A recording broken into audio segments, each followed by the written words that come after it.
Welcome to a new home tour in Ocala, Florida. If this is your first time on this channel, my name is Joe Denny Ogando. This channel explores all things real estate throughout Florida. I'm a realtor and a mortgage broker as well. With one credit pool, I'm able to shop up to 4950 lenders. Today we're inside of a corner lot property, beautiful new construction home in Ocala, Florida. If you've been looking for a home and you're watching all these different videos, consider subscribing to my channel as well and drop a like and a comment on the video, and let's check out this beautiful gem.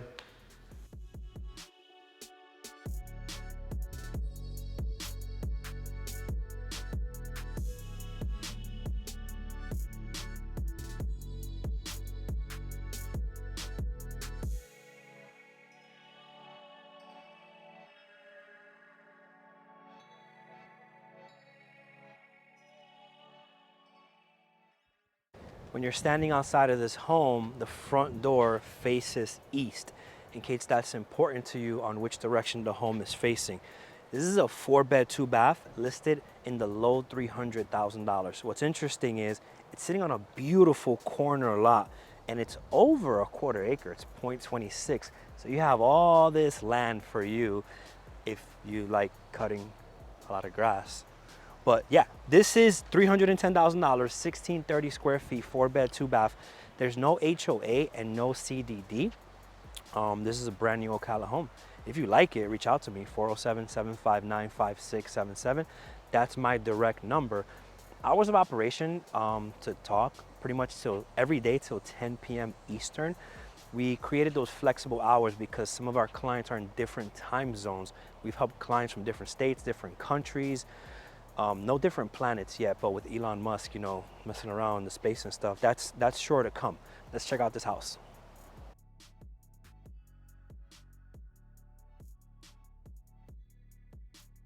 All right, you first walk in, you have your living room right over here. By the way, it's super important to stop and save my number as soon as possible. It's 407-759-5677.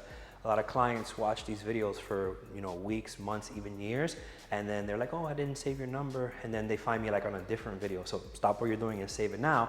It'll be somewhere on the screen as well as down in the description. But check it out. This is the living room here, and then it's an open floor plan, so the kitchen is right here as well.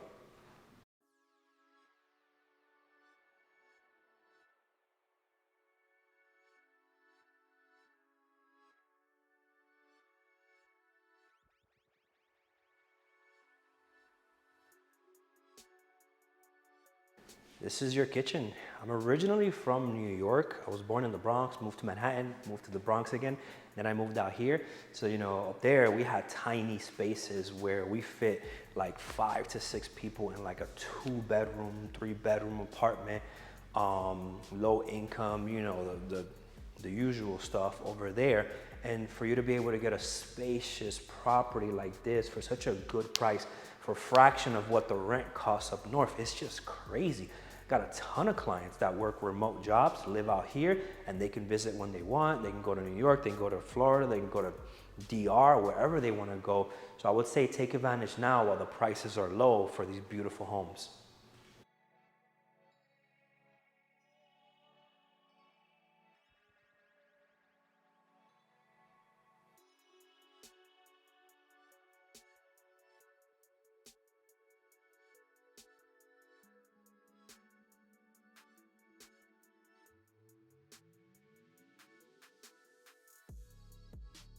A very common misconception is if you reach out to the builder or the seller's agent, you're gonna get a better deal.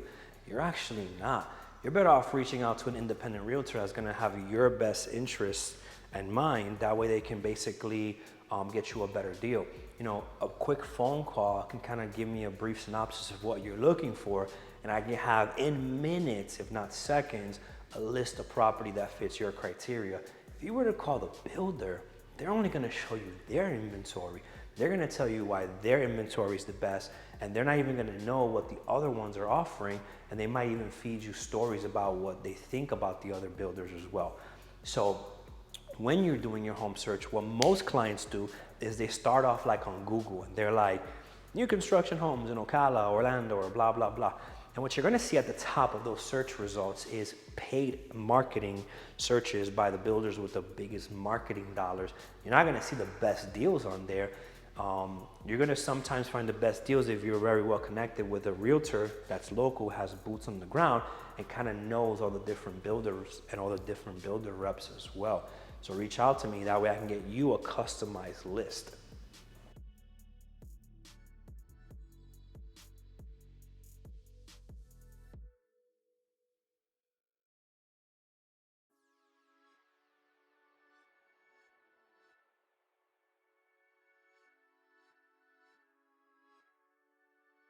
Before we go to the office and talk about some numbers, I wanted to also let you know, since I'm also a mortgage broker, I can help you with the financing.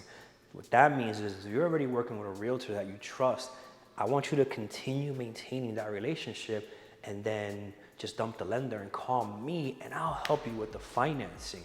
You know, I want to help you get the best deals out there. So I want to make sure I give you a second opinion or a third opinion.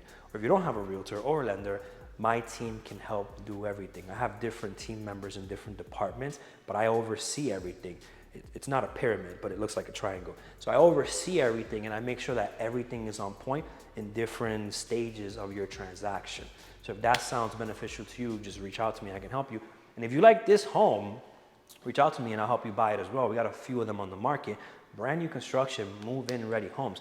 We also got homes even priced even lower. So if 310 is kind of high on your budget, I've seen some homes as low as $210,000. They're a bit smaller. They may not have like that 2-car garage. They may not have like the kitchen islands. But if you're looking for your first home, none of that matters.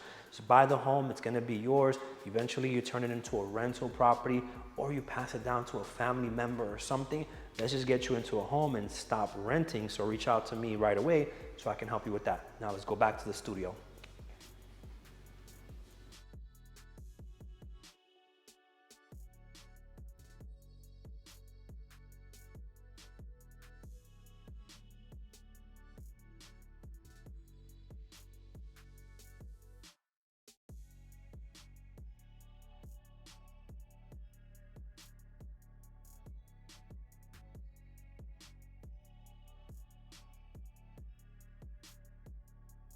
All right, so we're back at the home studio for a little bit. For those of you who have seen my videos before, you know what I'm about to talk about, so you can finish the video now. For those of you who are new here, this is where we're gonna talk about the steps of buying a home, some of the numbers associated with that, and as well as some things to look at as far as life expectancy goes with some of the big items. So as far as like some of the steps when you're buying a home, one of the first steps is consulting with a real estate agent like myself.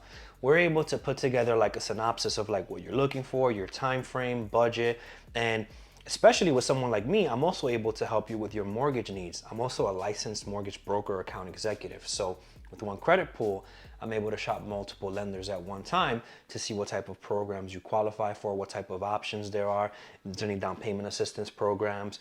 We have all sorts of different programs being a mortgage broker. So after we get past that initial consultation of kind of like seeing what you're looking for, and you know, some of my clients call me from other states. So this could be like a Zoom call, this could be a phone call, but there's a lot of times where someone calls me, right? They're hyped up. They saw my video on a weekend and they call me and they're like, oh, I'm looking for this, start sending me this, and then completely ghost. And then there's times where we take the extra step of doing that consultation and actually talking about the goals and everything. And those relationships have, you know, blossomed into actual transactions, and those nurtures were so much better. So depending on how motivated you are, I'm gonna pick up the phone or call you back, but you get to decide where it goes next, where it's just a property list being sent to you that doesn't go anywhere because you have 30 different realtors sending you property lists, or if you actually need someone like me who sold hundreds of homes, is also in the mortgage industry as well as the real estate industry, and actually knows what they're doing and have gone through many different scenarios where I might have, you know, a thing or two I can, you know, help you with on your journey. So you get to decide that. But basically you first want to do that consultation and talk about what the needs are. Then we want to start putting the property list together, you know, tailored to like how, you know, what you're looking for. And I do this two ways. I have an automated search and I have a manual search. Sometimes the automated search goes out too many times where it ends up in your junk or spam folder. After we've identified the properties that you want to check out, we go check them out either in person or we'll do a video tour for you where we'll send you like a recording of it or virtual tour.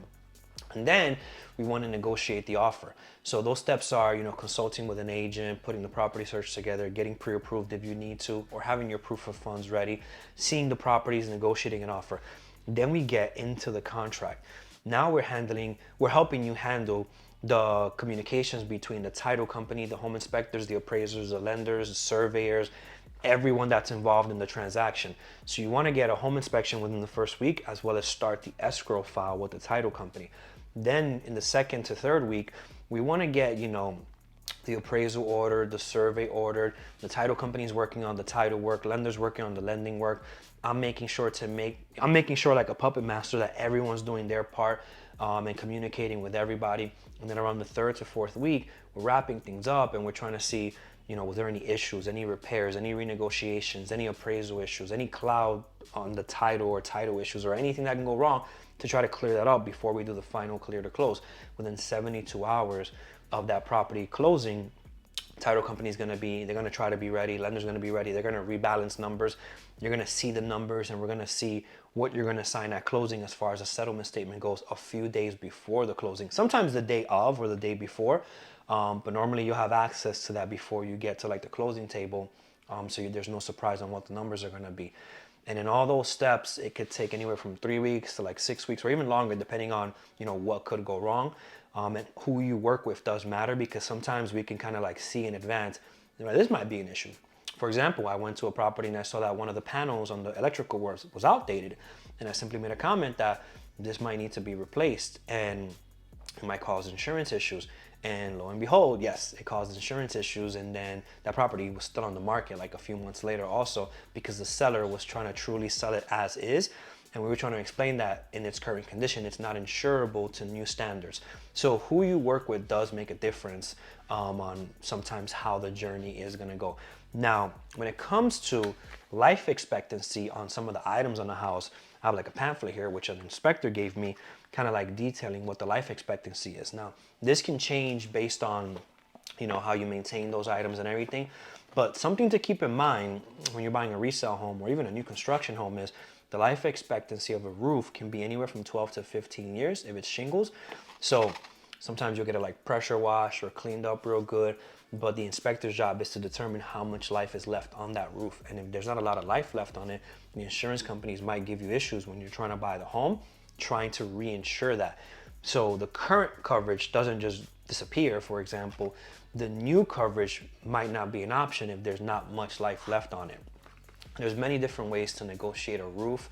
Sellers can go and get it replaced. They can throw a concession on the deal. If the house appraised for higher than what you're buying it for, we can raise the price of the house, ask for some concessions back. The seller nets the same amount of money, and you're able to finance or walk out with cash at closing to do some of those repairs that you want to do. Now, getting insurance temporarily sometimes is an issue as well if you have one of those big items that need, to be addressed, but we have our workarounds that we've done before. So as far as like roofs go, 12 to 15 years. If it's a standard shingle, if it's a metal roof, you got up to 60 years coverage there, 60 years. Now, as far as cooling goes, central air, 10 to 15 years, depending on how you maintain it. We had one instance where we showed the house and the HVAC was like 29 years old, but that thing still ran smooth. So what the seller did was they basically added a home warranty to the equation just in case if it goes bad in the first 12 months, because they were not going to replace it. If they kept maintaining it every year and got, parts replaced and everything, they just were not going to pay the expense to get that fixed. And it was almost a deal breaker, but it was working perfectly fine, and the buyer was okay with getting a home warranty on it. Now, as far as plumbing goes, if the property's on septic or well, septic, the sewer pump, 5 to 10 years, and then the well pump, about 10 years. So when you're buying a property with septic or well, you want to get those inspected as well. It will cost more money to get those inspections, but trust me, it could save you some money if there's potential issues that you can't see at the moment, to negotiate that before the deal is closed. So it's worth it, in my opinion, to pay for those extra inspections. And then as far as appliances go, a dishwasher could last 5 to 12 years, a dryer 10 to 25 years, garbage disposal 5 to 12, oven range 15 to 20, and a washing machine 5 to 15 years. Those are some of the life expectancy of some of those items throughout the house, for you to keep in mind when you're buying a property. Now, always consult with a professional inspector to actually check the property out, obviously, to get their opinion on that. Now, as far as like what it costs to buy a home, I have in front of me a settlement statement from a recent closing that we did.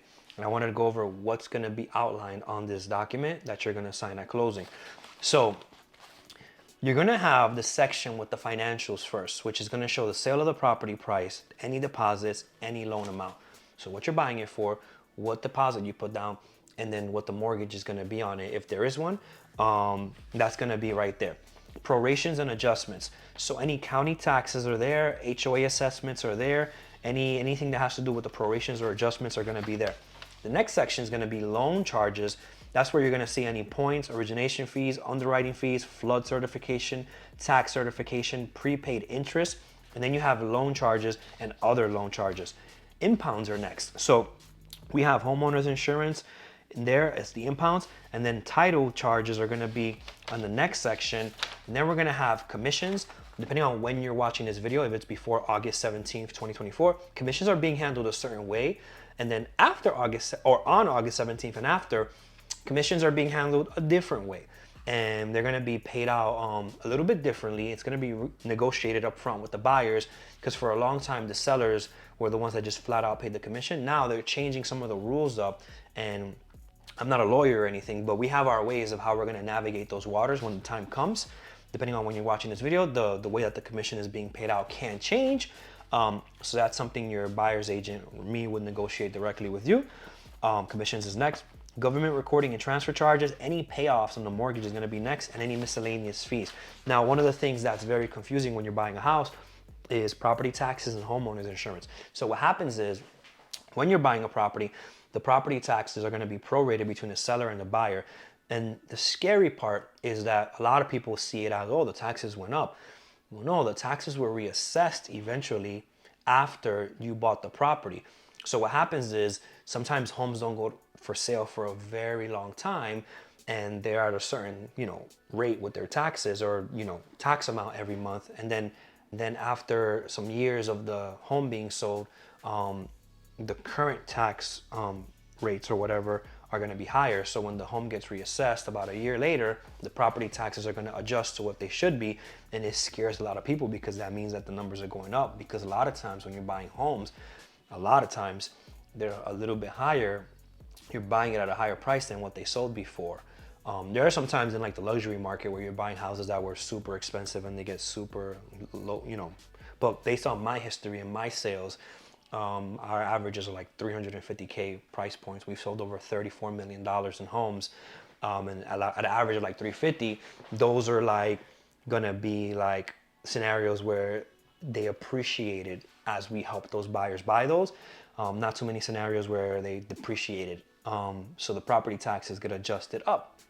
And what happens after that is the homeowner's insurance is also charged up front. So property taxes, homeowner's insurance is charged up front to get paid out at closing. But then your mortgage is due about a month or two later, and you're going to see it again monthly now, property taxes and insurance. And that confuses people. But what's happening is they're prepaying it now for the next payment for the following year. And the mortgage company is putting that into an escrow account, where at the end of the year, or when it's due, they'll then make that payment for you. And what's scary is that if the lender you're working with doesn't escrow the correct amount, then what happens is there could be a shortage when that time comes, and then you'll have to pay the difference at that time. And another thing is, sometimes to make deals work, lenders will just use the current tax bill and not tell anyone that it's gonna readjust. And it could be a scenario where they're super close in DTI for qualifying. And if anyone were to say anything about that, then they may not qualify. So the lender doesn't say anything. And then a year later, you get surprised with that bill and it's higher, and you truly can't afford the house anymore. So that's just it's a tragedy that then you have to sell your house, or short sell it, or rent it out, or do something, because you're surprised a year later when you just finished settling into your beautiful home that now it's going to be more expensive. That's information on property taxes, the numbers, life expectancy, and what to expect on when you're buying a home.